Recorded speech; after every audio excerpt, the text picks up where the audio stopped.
I'm very happy to be here with you today. I like very much to talk to people about writing and reading. Writing and reading go together. If you want to write, you must read, and you must read widely.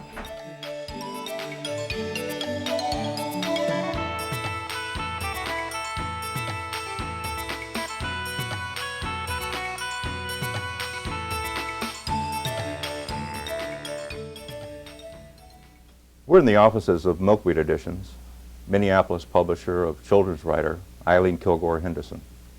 Hi, I'm Sid Farrar, director of Milkweed Editions. A little while ago we flew Aileen up from her home in Alabama to spend some time in Twin Cities schools talking about how she came to write her books and helping kids to think about their own writing and how they have stories to tell too.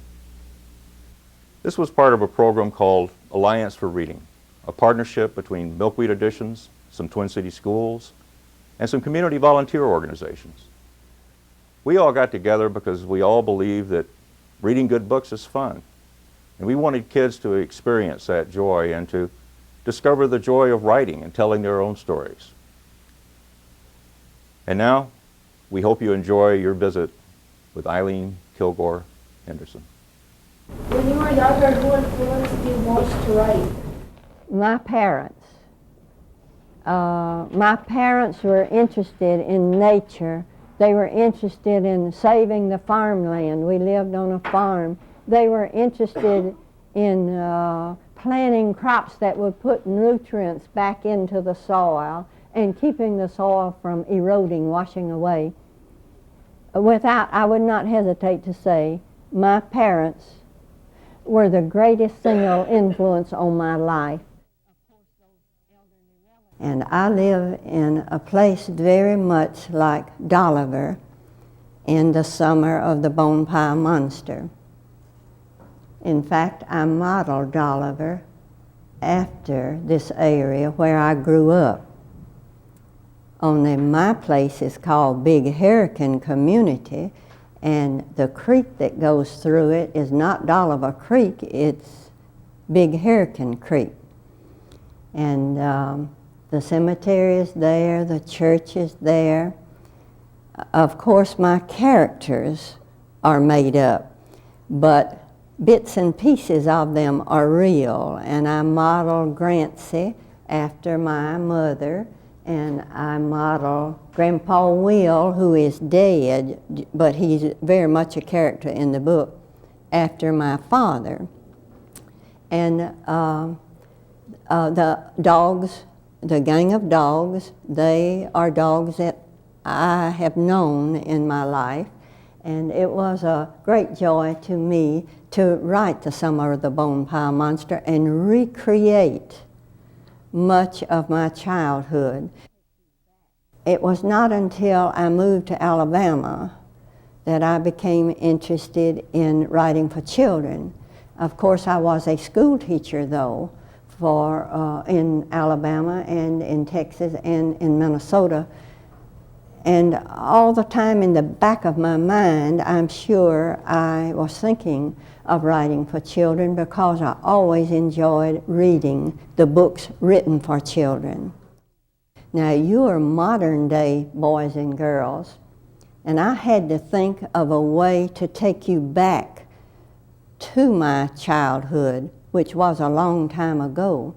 And so I thought I would use the covered bridge that we at one time had over Big Hurricane Creek, that I'd take you through that covered bridge from this modern day, computers and all the things we have nowadays, and I would take you into Dolliver, my growing up area. So that is the way, a device I use to transport Hollis to a farther back time than you are living in today. There are several things about writing a book that you must think about even before you put words on paper. One of them is your first page Your first chapter has to be most exciting, has to grab the interest of the reader right away, or your reader will not stay with you. I was watching him. I only looked away to get his ball, and I turned around and he wasn't there. Some action, some dramatic something that hooks the reader right away with the first line on the first page. Your reader will not go beyond that first page if you do not catch their interest right away. Could you start it, title it something like that, so that your reader will want to find out what was this, how could this dog give you a surprise? That's what your reader will wonder. You might wonder, where do you get your ideas? You find ideas everywhere. You listen to people. You see things happening. You wonder about them. I would like to hear some of what you write. Now, will you think about what we said about the exciting opening? It doesn't have to be long now, and it can be totally imaginary, or it can be something that happened to you today. How did I get the idea to write the BONEPILE monster? It was part of what I said to you about power. I wanted to bring back to life my mother and my father. My mother is the Grancy very much in that book, and my father was like Grandpa Will, who wasn't really alive in the book, but he was very much present in the book. I wanted to recreate some of my childhood, and because I was willing to write and rewrite and rewrite, I had more characters appear that made the story more interesting. Help! Help! Help! I must! Help! Oh yeah, I forgot to introduce myself. I'm Spotty the Penguin. In the BONEPILE monster, why did I make the donkey so mean? I tried to show you that the human villain in the BONEPILE monster was the reason, that he had stolen the donkey and had mistreated him so that the donkey came to the point where he hated people and wanted to hurt people. And so it was a human villain who did that. Whoa, did you see that? Said Alex. How could I miss it? Answered Matt. We ought to call the cops. No way, yelled Matt. Fine, we'll keep it a secret, said Alex. Use a great deal of dialogue, talking. Every word of dialogue has to move your story ahead or develop your character. You can develop your characters in a wonderful way by showing how they talk. Bill, I can't believe you did that. But it wasn't me. I didn't know what to do. Our way of talking is a way of showing our character, who we are, what we are. So you want your characters in your books to reveal themselves in the way they talk. Dialogue is very important for that reason, for character development, for moving your story forward, but also in holding the interest of your reader. And I said, help. No one heard me. The authors are using dialogue and how it adds to the interest when you have your characters talk. I had my hand on the doorknob when I heard my grandmother yell, "Don't open that door!" One of the things you can do to keep your reader is use short, stout words, strong words. All those accent words. Shouted John, cried Amy, yelled Jim. All those are good. I opened my desk and I found the teacher's stolen purse. I looked and looked in every in every door in the hall, when suddenly I came to the door at the end of the hall. It was dark and creepy. Most kids said that if you go in, you never, ever come back. Another thing that holds your reader's interest and also unifies your book is point of view. Point of view is very important, and it is hard even for experienced writers to stay within a consistent point of view. That means you are within the mind of one character. You are seeing what that character sees. This little verse, I wonder if you're familiar with it. It's about a bad dog. I'm a mad dog, a bad dog, teasing silly sheep. I love to sit and bay at the moon and keep fat souls from sleep.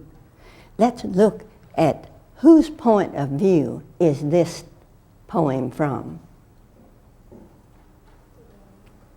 Who's talking? The dog. You are doing wonderfully well. I knew you had a story or two in your mind that you could put down.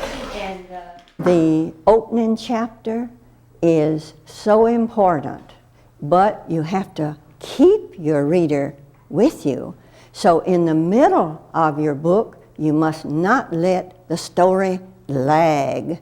It is so easy after that exciting opening to have a drop during the middle of your book. Let the story slow down, but you can't do that. And there are several things you can use in order to keep your story moving ahead. It's called pacing. It was 5 minutes later, and we were playing at the park. "My ball!" Jamie shouted as his ball dropped to the ground. His chubby legs ran after the little ball. You pace your story. It must move ahead at a steady clip to keep your reader turning those pages.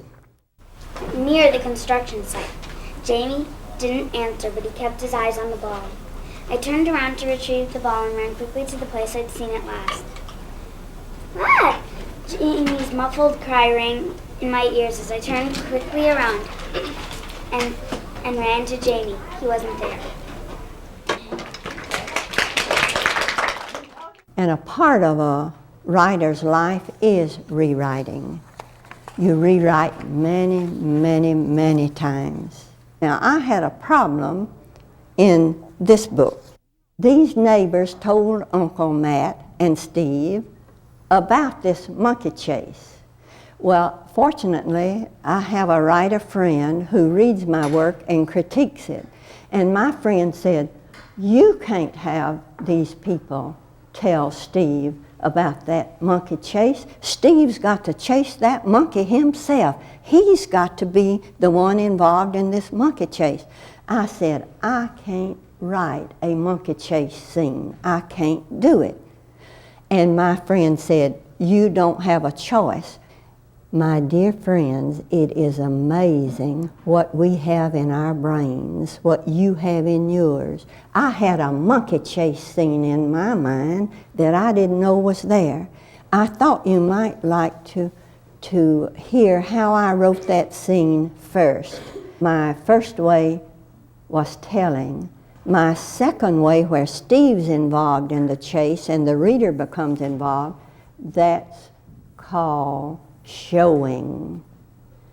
A writer must show, not tell.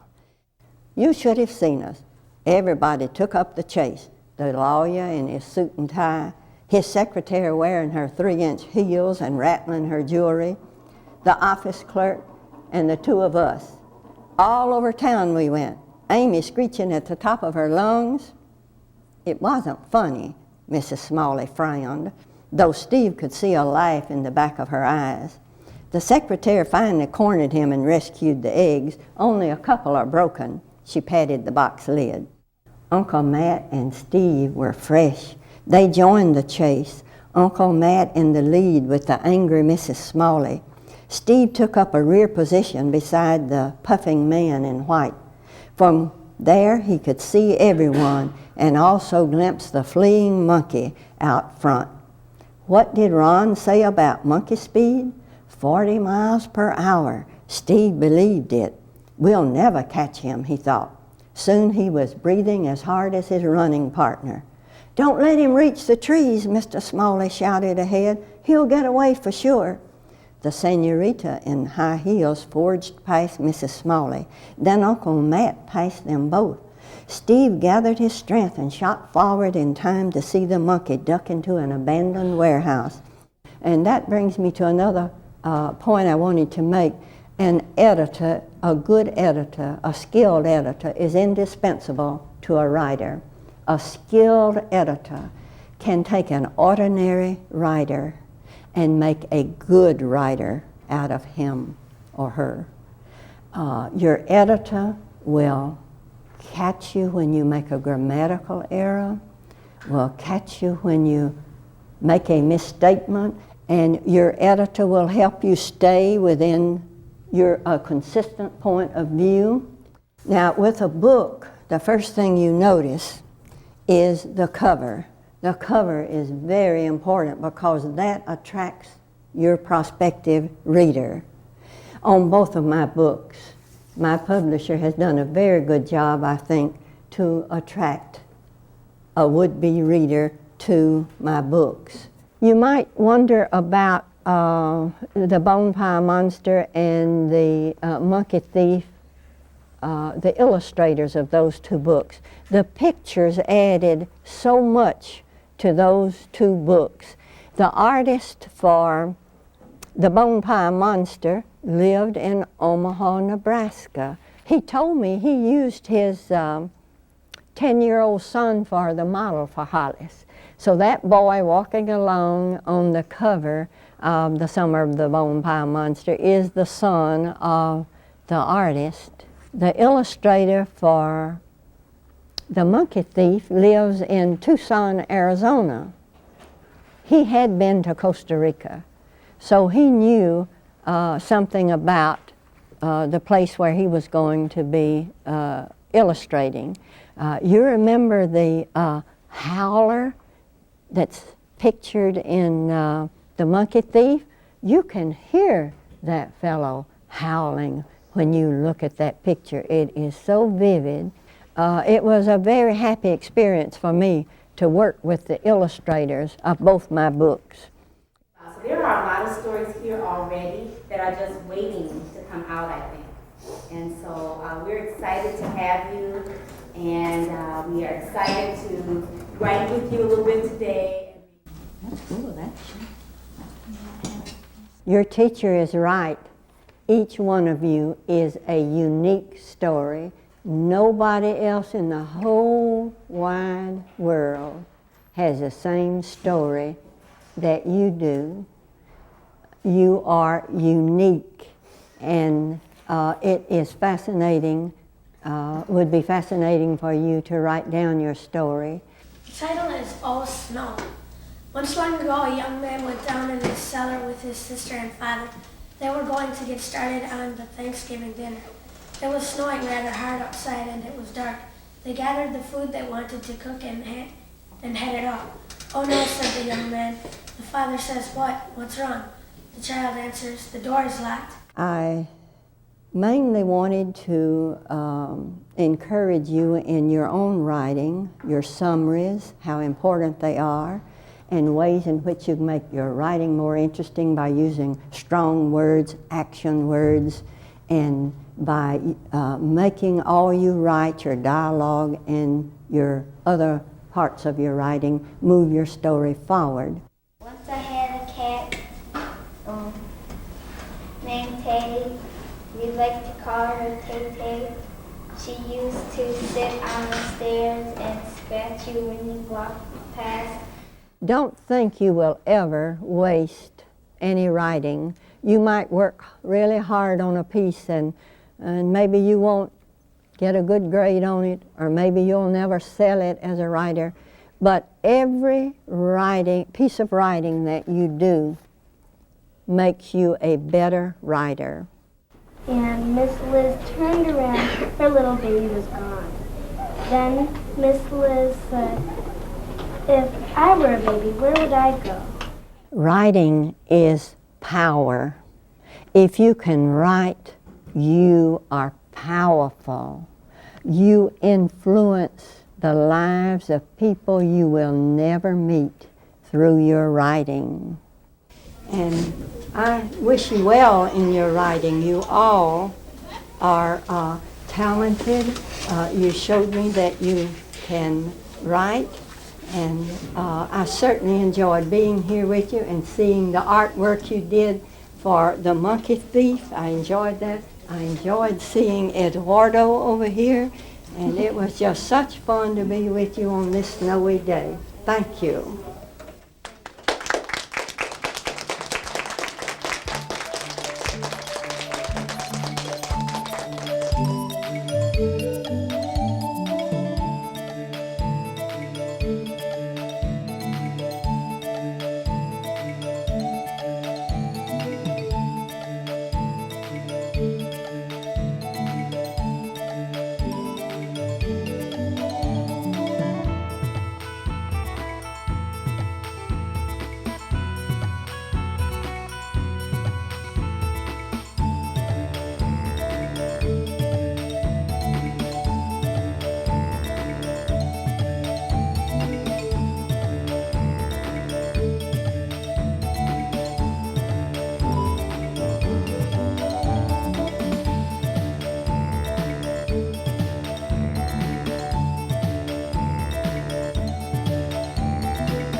My name is Kathy Brazel, and I'm fourth grade teacher at Adams Spanish Immersion, and we were lucky enough to have a visit by Ms. Henderson today.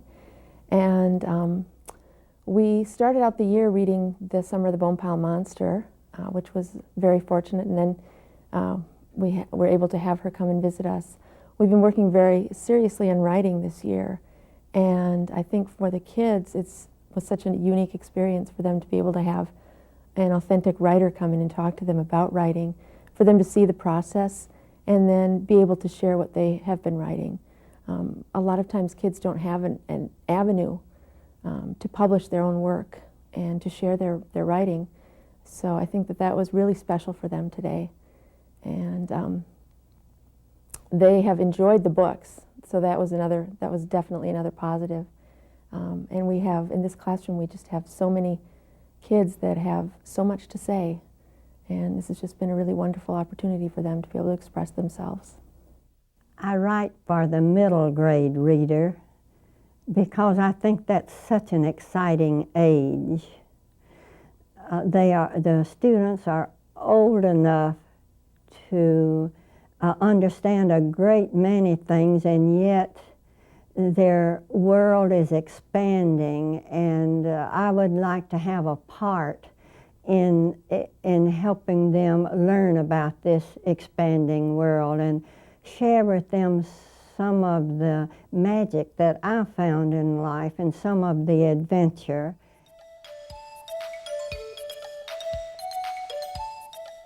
I want to encourage them to value books and to enjoy writing themselves.